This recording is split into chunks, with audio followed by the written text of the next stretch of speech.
கிருஷ்ணதேவராயருடைய அரண்மனைக்கு வடக்கிலிருந்து ஒரு ஓவியன் வருகிறான். அவன் பெண்களின் முன்புற தோற்றங்களை தத்ரூபமாக வரைந்து காட்டினான். அதை பார்த்துவிட்டு தெனாலிராமன் பின்புறங்களை வரையவில்லையே அப்படின்னு கேட்குறான். அப்போ அரசர் உன்னால் முடியுமா அப்படின்னு கேட்குறாரு. அப்போ தெனாலிராமன் என்ன சொன்னான், அவனால் வரைய முடிஞ்சதா அப்படின்றதெல்லாம் முழுவதும் இந்த கதையை கேட்டிங்கன்னா உங்களுக்கும் தெரியும். வாங்க இப்போ கதை கேட்கலாம். வணக்கம், உங்கள் சிநேகிதி மாலதி மகாதேவன். கிருஷ்ணதேவராயர் மிகவும் கலைஞானம் மிக்கவர். அதனால் அவர் தான் வசந்த மாளிகையின் ஒரு புறம் புதிதாக ஒரு ஓவியக்கூடத்தை நிர்மாணித்தார். வடக்கே இருந்து ஒரு ஓவியன் வந்தான். அவன் சுவர்களில் எழில்மிகு பெண்களின் முன்புற தோற்றங்களை தத்ரூபமாக வரைந்திருந்தான். அந்த மாதிரி ஓவியங்களை இந்த உலகத்தில் என்னைப் போல வேறு எந்த ஓவியனும் வரைய முடியாது என்று அகம்பாவத்தோடு பேசினான். அதை கேட்டுட்டு இருந்த தெனாலிராமன் இவனுக்கு சரியான பாடம் புகட்ட வேண்டும் அப்படின்னு நினைத்தான். ஓவியம் தீட்டிய மகா ஓவியரே, இந்த ஓவியங்கள் நீங்கள் வரைந்தது தானே அப்படின்னு கேட்டான். ஆமாம், அதில் என்ன சந்தேகம்? இந்த மாதிரி தத்ரூபமான ஓவியங்கள் எங்கிருந்தாலும் அவற்றை நான் தான் வரைந்திருக்கிறேன் என்று தெரிந்து கொள்ளுங்கள். என்னைப்போல் ஜீவன் துள்ளும் ஓவியங்களை வேறு எவனாலும் இந்த உலகத்தில் வரைய முடியாது என்றான் அகம்பாவத்தோடு. அதை கேட்ட தெனாலிராமன், ஓஹோ, அப்படியா செய்தி? இந்த தத்ரூப ஓவியங்களில் முன்புறம்தான் தெரிகிறது, பின்புற அங்கங்களை காணோமே, அவை எங்கே என்று கேட்டான். உடனே அந்த ஓவியன், ஏயா, சுத்த ஞான சூன்யமாக இருக்கிறீரே, நீர் அந்த பின்புற அவைய தோற்றங்களை எல்லாம் உன்னுடைய கற்பனை கண்ணால் தான் பார்த்து தெரிந்து கொள்ள வேண்டும் என்றான். இதை கேட்டு அரசரும் சிரித்தார். ராமா, நீ சிறந்த விகட கவியே தவிர ஓவியன் அல்ல, ரசிக்கத்தக்க மனோபாவம் உன்னிடத்தில் இல்லை அப்படின்னு சொன்னார். தெனாலிராமன் மௌனமானான். ஒரு சில நாட்கள் கழிந்தன. தெனாலிராமன் அரசரிடம் சொன்னான், அரசே, நான் வடநாட்டுக்கு சென்று இந்த ஓவியக்கலையை மிகவும் சிறப்பாக தெரிந்து வந்திருக்கிறேன். நம் வசந்த மாளிகையில் உள்ள ஓவியக்கூடத்தில் காணப்படும் ஓவியங்களை என்னால் தீட்ட முடியும்.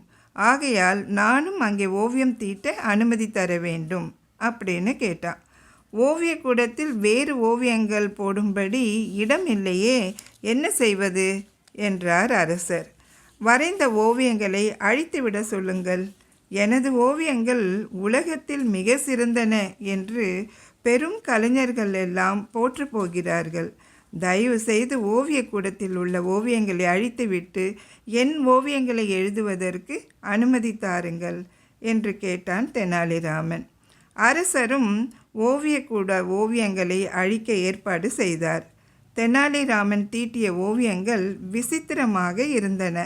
ஒரு கை, ஒரு கால், ஒரு தோல், ஒரு இடை, இப்படி ஒன்றுக்கு ஒன்று சம்பந்தமில்லாமல் தனித்தனி அங்கங்களாக ஓவியம் தீட்டியிருந்தான்.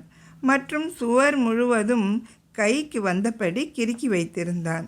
இவற்றை பார்வையிட பழைய வடநாட்டு ஓவியனுடன் அரசரும் வந்திருந்தார். ஓவியங்கள் என்று தெனாலிராமன் காட்டியவற்றை பார்த்ததும் அரசருக்கு ரொம்பவே கோபம் ஏற்பட்டது. ராமா, இவை என்ன ஓவியங்களா? ஒவ்வொரு அங்கம்தானே ஆங்காங்கே தெரிகிறது, மற்ற அங்கங்களை எங்கே? அவை ஏன் வரையப்படவில்லை அப்படின்னு அரசர் கோபமாக கேட்டார். அதற்கு தெனாலிராமன், அரசே, அந்த அவயங்கள் அங்கே மறைந்திருப்பதாக பாவனை. கலை அறிவுள்ளவர்கள் அவற்றை தம் கற்பனை கண்ணால் கண்டு கழிக்க வேண்டும் என்று குறும்பாக சொன்னான்.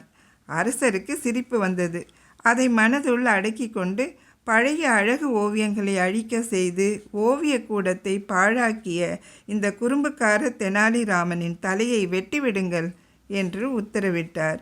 அரசர் தெனாலிராமன் தலையை வெட்ட அனுப்பிய காவலாளிகள் இருவரும் முன்பு ராமனுடைய தந்திரத்தால் சவுக்கடி பட்டவர்கள். ஆகவே அவர்கள் தன் தலையை இந்த தடவை வெட்டாமல் விடமாட்டார்கள் என்று எண்ணினான் தெனாலிராமன். எனவே மனதிற்குள் ஓர் உபாயத்தை தேடிக்கொண்டு அரசரிடம் தனக்கு ஒரு வேண்டுகோளை சாகும் முன் நிறைவேற்ற அனுமதி கேட்டான். அரசே, நான் இதுவரை சூரிய பகவானை தியானிக்காமல் காலத்தை வீணாக்கிவிட்டேன். இப்போது சாகும் முன்பு கழுத்தளவு நீரில் நின்று கொண்டு சூரிய பகவானை பிரார்த்தித்தபடியே சாக விரும்புகிறேன். அப்படி நான் பிரார்த்தனை செய்து முடித்த பின்பு நான் தலையை வெட்டுங்கள் என்று சொன்னவுடன் தலையை வெட்டிவிடுங்கள் என்று வேண்டிக் கொண்டான். அரசரும் அதற்கு உடன்பட்டார். மன்னர் தெனாலிராமன் ஆற்றில் இறங்குவதை பார்த்தார். கழுத்தளவு தண்ணீரில் அவன் நின்றிருந்தான். அவன் தப்பிவிடாதபடி பாதுகாப்பாக 2 காவலர்களும் நீரில் இருபுறமாக பாதுகாப்பாக நின்று கொண்டிருந்தார்கள். அவர்கள் இருவரிடமும் பட்டாக்கத்திகள் இருந்தன. அவர்கள் அவன் பிரார்த்தனை எப்போது முடியும், எப்போது தன்னை வெட்டுங்கள் என்று சொல்வான் என எதிர்பார்த்த வண்ணம் இருந்தார்கள். கழுத்தளவு நீரில் சூரிய பகவானை தியானிப்பது போல் நின்று கொண்டிருந்த தெனாலிராமன், என் தலையை வெட்டுங்கள் என்று சொல்லிவிட்டு தண்ணீருக்குள் மாயமாய் மறைந்தான். சட்டென்று கத்தியை வீசிய காவலாளிகள் ஒருவர் மீது ஒருவர் குத்துப்பட்டு மாண்டனர். மறுநாள் அரசருடைய கோபம் தணிந்திருந்ததை அறிந்து தெனாலிராமன் அவரை சந்தித்தான். அப்போது அவன் சொன்னான், அரசே, ஒரு ஓவிய கூட சுவர் அலங்கோலம் ஆவதை விட ஒரு விகடகவியின் உயிர் மேலானது. தவிர தங்கள் காவலாளிகள் வெறும் மூடர்கள், லஞ்சம் வாங்குபவர்கள், வெறும் முரடர்கள். ஆகையினால் அவர்கள் ஒருவரை ஒருவர் வெட்டி கொள்ள நேர்ந்தது என்று கூறினான். தெனாலிராமனின் பக்கம் இருந்த நியாயத்தை உணர்ந்து அரசரும் அவனை மன்னித்தார். கதை முடிந்தது. இந்த கதை உங்களுக்கு பிடிச்சிருக்கும்னு நினைக்கிறேன். உங்களுடைய கருத்துக்களை காமெண்ட் பாக்ஸில் சொல்லுங்கள். நீங்கள் இது வரைக்கும் நம்ம சேனலை சப்ஸ்கிரைப் பண்ணலைன்னா சப்ஸ்கிரைப் பண்ணுங்கள். நாம் இன்னொரு கதையோட இன்னொரு பதிவில் சந்திக்கலாம். நன்றி.